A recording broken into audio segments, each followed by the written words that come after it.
There can be many causes for lower back pain. And in this three-part video series, I'm going to discuss problems related to weak muscles, poor movement mechanics, and bad posture. I'm Jamie Dreyer, and in the past 20 years of dealing with my own lower back pain, and nearly as long working with clients who have got lower back pain, I've learned a thing or two that I'd like to share with you. But before I do, let me just make a quick distinction between self-care and medical care. What I'm talking about here is the kind of stuff that you do on a regular basis to take care of your health, kind of like brushing your teeth. And I'm not trying to say that it in any way replaces medical care, but hopefully, if anything, you'll need less medical care in the future if you practice good, safe self-care, just like brushing your teeth again. So let's move forward.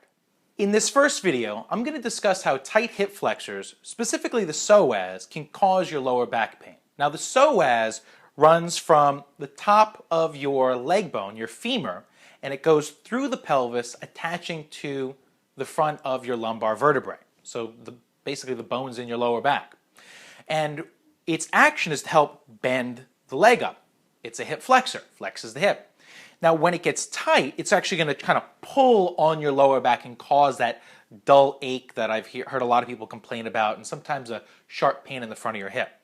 You might notice that if you sit down or stretch the hip flexor, you're basically creating a little bit more temporary slack in that muscle, and it relieves the pain that you might be experiencing.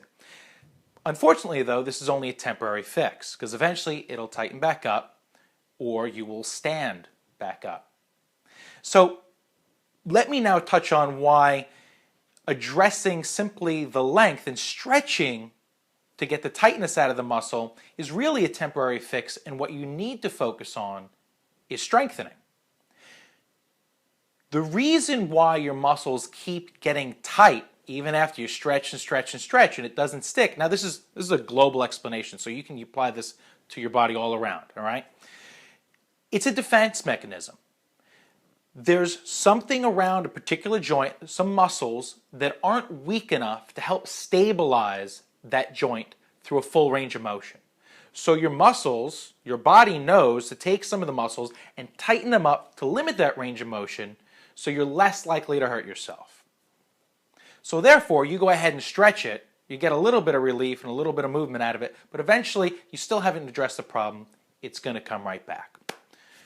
So a more lasting solution is to strengthen it.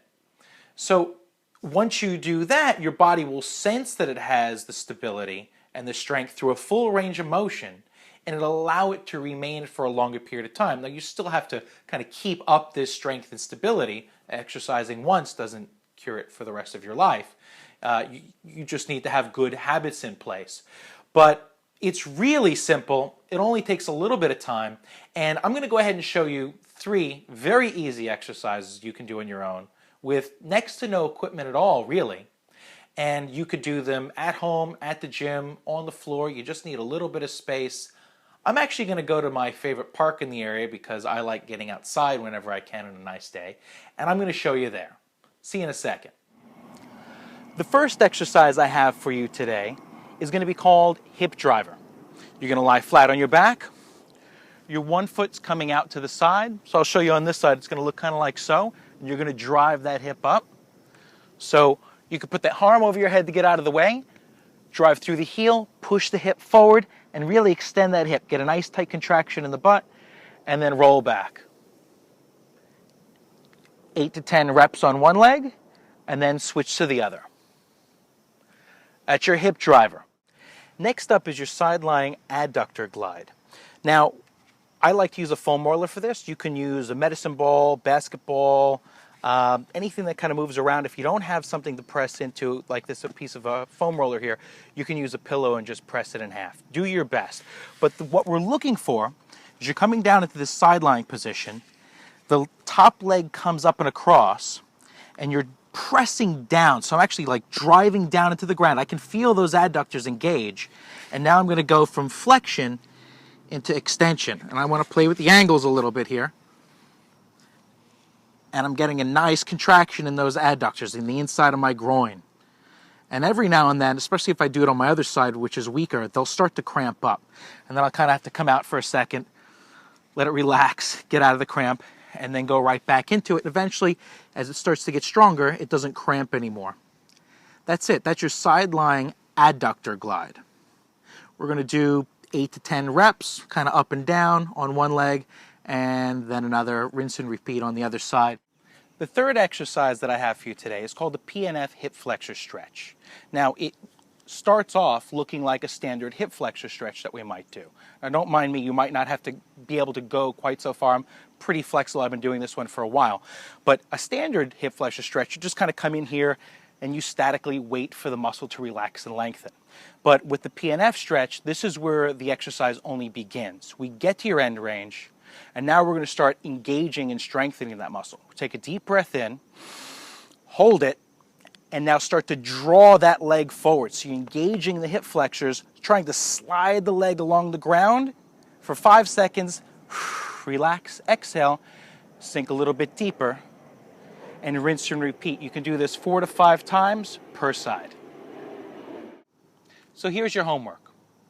On my website, where this video is posted, there's a download for a PDF. I want you to take that down into your computer, print it out, and for the next 5 days, follow the little program there.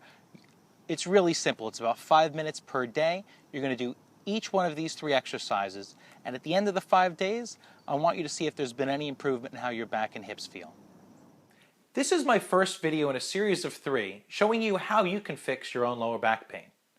We discussed how tight hip flexors can cause pain and why stretching them is a short-term solution, strengthening them is a long-term solution. In my next video, I'm going to cover something that I think is almost a universal issue out there, and that's bad movement mechanics and why that can lead to back pain as well.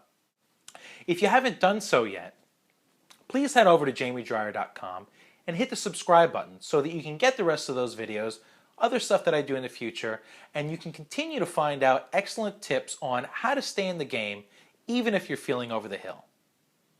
Also, if you've liked this video, let me know. Hit the like button. And even more importantly, if you think of anybody else that you think would benefit from this information, be a friend and share it. Thanks again for your time, and I look forward to seeing you in the next video.